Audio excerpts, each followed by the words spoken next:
Hi there, and welcome on the journey to transform culture. I'm Steve, and I'll be your guide. Well, folks, I hope you're having a fantastic day and an even better week. Today, what we're going to jump into, and this one is a singular word with so much packed into it respect. I know, right? I know oftentimes we use respect in the more as a descriptor, as a sub description of to support some of the other things we've spoken about. But something a little different today. I used ChatGPT. I wanted to see what ChatGPT would give me as a definition for respect. But in its breakdown for respect, so there's a general kind of, you know how they do, a little intro, subheading, description, and then there's a breakdown, numbered breakdown. Well, I realized in the numbered breakdown that we could really expand upon the depths of respect and just talk around and about some of those things, conversation between friends and colleagues here, right? We're always learning. Hopefully, if you have a long lunch, this will be a good lunch and learn. We'll see. We'll see if I can keep it to the point. All right. So I'm going to go down, read the definition, and then we'll jump into the numbered elements, and then we'll talk about some of those as we go, and then finish it off with its final, I guess you could say, its final portion of the definition. So I'm very impressed with the level of of information for one word. And actually, I'm not surprised because much of my coursework that I developed for Pinnacle Shift is also packed full of a lot of this as well. So, but anyway, let's go. Let's get started, right? All right, let me start reading the definition. So I asked ChatGPT to define respect. This is what I got. Respect is the recognition and a regard for the inherent worth, rights, feelings, and boundaries of others, including oneself. It is expressed through attitudes and behaviors that demonstrate, and we go on to demonstrate with some of these sub-supporting ideas. But let's just hold up on that for a second. It's an inherent regard for the inherent worth, rights, feelings, and boundaries of others, including oneself. Well, that sounds a lot like loving your neighbor, doesn't it? How many people doing that around the world lately? But it is interesting that respect in this regard is encapsulating the mirroring effect, right? That you really do have to have respect for yourself. You have to regard it. You have to understand that you deserve it.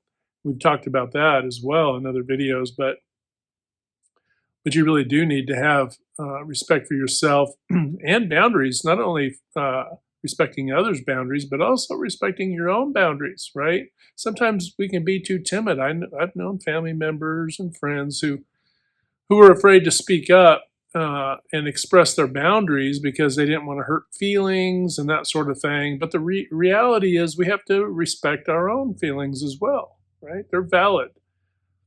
And then, of course, these get into some of the layers. But let's go on to number one. Number one, acknowledgement of value. I like that. Seeing the dignity and humanity in others, regardless of status, background, or belief. So if you think about it, regardless of status, background, or belief. So you think of status, right? Socioeconomic status, right? You think of ethnicities and race for background. And belief, you think of faiths, right? Politics, all these things, right? So it's saying, in despite of all of these differences, right, that we acknowledge the value, right? Seeing the dignity and humanity in others, right? Regardless of status, regardless of background or belief. I have to say, my personal journey in life, I have to say that, I'm not a person that's ever find people who are racist or any kind of ism or it's divisionary. I find it a little bit insulting to my intelligence, to be honest with you, but it's not just my intelligence. It's also bruising to your soul, right? I've always felt like that you should be inclusive and that you should count account for and be a part of others. I'm a team person, so I guess that's just second nature for me. But then I've also been on teams where other folks were out for themselves, right? I remember playing on basketball teams in my youth where some of the players were ball hogs. Remember that whole, remember that term, ball hog, right? Ball hogs, but that just generally meant they had a lot of turnover. All right, so let's move on to the next one. I mean, all of these are their own video standalones, right? Next one is consideration. I like that too. That's why I'm reading these off because I really found this to hit right in my brain pan on things we've talked about before, rolled up into this one word. Like number two, consideration, being mindful of others. So regarding those other things we just talked about with their status, background, or belief, but also to be mindful of others' perspectives, needs, time, and space. Holy catfish, Batman. I mean, that is massive, right? This one thing has really been like, oh yes, you could roll up we could just write a book right off all of this, to be honest with you, our experiences and anecdotes, but being mindful of others' perspectives. Man, I can't tell you how many times people who just disregarded my perspectives, through my life. It's not like everybody dismissed me or anything, thankfully. But I guess you do remember the few times, right, where people uh, were not mindful. Needs, time, and space. Boy, isn't that right? Even with my time and my needs, people who totally disregarded, and I'm sure that's true for you too, where they totally disregarded your own needs, right? This is where when I talked about the transactional relationships, right? Family, friends, community, organizations, if it's always transactional, right? People are always vying to get more than what they give. I'm not saying all people do that, but I'm saying there are people who do that. But yeah, so that being said, what do? They're not being mindful of your needs, time, and space, right? Space, what comes to mind is when I was a teenager, how many teenagers is like, my room is my universe and just leave me alone. I just want to be by myself, you know, to think about things, listen to my music and hang out, it's like, but that does remind me of that. Young people need time and space also, right? They need time and they need others to be mindful of their perspectives, even though it's developing. And they, of course, absolutely need to be have consideration as well for everyone else because they are new to this, planet, right? New to this experience of life. So they're the ones who are figuring it out, really starting to figure it out. I don't think we ever figure it out, but let's go on to number three, courtesy. Wow. So you think about it, wrap that up with being respectful, courtesy, interacting with kindness, politeness, and appropriate conduct. Now, I've also seen where there are people who are that show great courtesy, but they're not protecting their own time, space. See what I mean? They're really good with courtesy toward others, but they're not taking care of their own. They're not respectful of their own boundaries and their own time and their own all the things, right? They're not, but they protect others. I walked into that. I've fallen into that pit, and the tough razor's edge part of that pit or that hole is that you want to serve others, and you feel good, and you appreciate the opportunity to serve and help others, but you also can't be taken advantage of. You can't have people use your kindness against you or your good nature, right? Abusing your good nature. Been there, done that. Have the T-shirt, the sweatsuit, closet full of clothes, a few tennis shoes. Yeah, all of them. But you learn. You live and you learn. And as you learn these things, this is why we're talking about it, folks. We're not just talking about it to hear, the paint vibrate on the wall. We're talking about it so we can kind of get it out on the table, and it's really healthy if we can talk about this with our family, our friends, organizations, because it's really relevant, as a component of being of respect, right?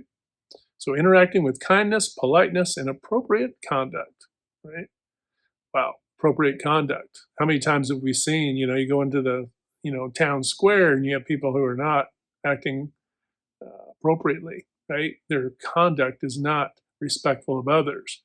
And a big part of being respectful, there's so many folks that want to be respected, but yet go around disrespecting others. And it's kind of actually interesting to see the hypocrisy of that. Number 4, boundaries, which you kind of touched on a little earlier, but boundaries, honoring personal, emotional, cultural, and physical limits without intrusion or dismissal. Wow. Now, the key word here is honoring, right? Honoring. That's bigger than just accepting and going, okay, yeah, but honoring. And this kind of comes back to in my book when I talk about we're here to protect love, right? And then one of the ways you do that is honoring personal, emotional, cultural, and physical limits without intrusion or dismissal. We've talked about dismissiveness before. Boundaries right here in this regard with this kind of definition is something that most organizational leaders and their support staff would be, you would see about a 8-9% improvement in organizational productivity and quality and customer satisfaction, all that, if you cranked boundaries in under this definition, honoring personal, emotional, cultural, and physical limits without intrusion or dismissal. It's that dismissiveness, right? It's when you're not honoring that, you're being dismissive and not good, and that actually hurts your organizational culture. And then number 5, responsibility, taking ownership of one's actions and how they impact others. Now, all teams, everyone in culture, all of us, taking ownership, that's the responsibility one. Taking ownership of one's actions and how they impact others, right? Taking ownership of one's actions and how they impact others.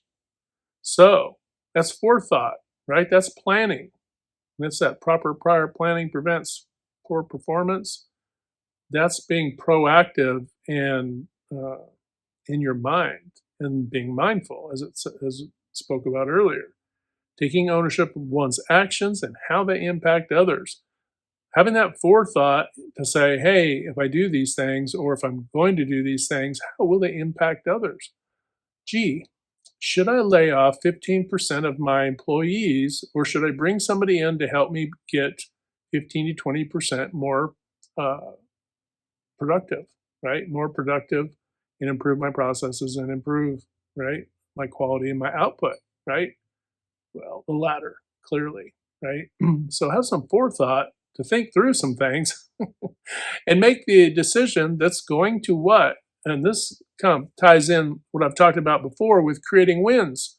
Win, win, win. Customer wins, team wins, and then by default, the ownership and leadership cannot fail. They will win. But if you do that, if you put any other priority, right, then you will see fragmented and well, you'll just see things start to break apart, start to decompose, and your organization will start to fragment. And before you know it, you're trying to figure out where the wheels came off, right? And then finally, at the end, it wraps it up. Remember, we're talking about the definition of respect. At its core, respect is both a mindset and a practice, right? It's what we think and what we do. It doesn't require agreement. So break that down. It doesn't require agreement. People don't have to agree with you for you to be respectful toward them or for them to be respectful toward you, right? You don't have to agree about anything. So think about that. A lot of times people say, well, earn my respect. Well, how do you earn your respect if you say you just met somebody? You haven't fully got to know who they are, right? You could accidentally be disrespectful because somebody might have there might be an element of them or an aspect about their life or whatever that you're not, I won't say that you're insensitive to, but you're not as sensitive to as you could be because you're just totally unaware, right? Like, I'll give you a simple, silly example. You're a dog person and you really don't like cats, but they're a cat person, right? And you say, yeah, I don't really like cats. Well, if they're hypersensitive, they're going to be maybe feel disrespected. But if they understand, yeah, I don't really like cats because, see this big scar I've got? Well, a cat, wah, wah, wah. See what I'm saying? They understand. If you start to understand one another, you start to understand there's a reason why. And then from that, you can grow. And then eventually, the cat people and dog people eventually become cat dog people, right? They're just like, okay, yeah, cats. Okay, yeah, dogs, right? Um, Sorry about that sidebar. But yeah, it doesn't require agreement, but does demand recognition and often restraint. That's big. Restraint. Maybe they love cats. I'm not a cat person. Is it really important I tell them I'm not a big fan of cats? Right? Maybe that's just something that's not important. Right? It's just, it's flavor. It's like, hey, uh, I like hot sauce. I like my hot sauce really hot. I like medium. I like mild. Somebody likes it hot. Great. Do I need to say, well, really?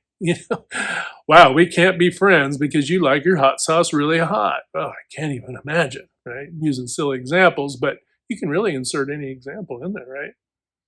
Because that's how silly we are as human beings, right? We actually we actually are a pretty silly bunch when you think about it, about some of the things we allow to fragment us, right? I know people who are, they're sports fans and they, have the same teams, but, you find out that XYZ is racist and it doesn't really matter what color they are. They don't like another race. And you're like, what? But you agree on sports where it's basically a melting pot. Unbelievable. Just the logic confounds one's own mind. All right. So, does demand recognition and often restraint. So, restraint is significant. A lot of times we don't, in the US anyway, we don't show enough restraint, right? What you end up seeing is people taking actions that are actually further, overtly disrespectful, even worse. So, showing restraint is significant.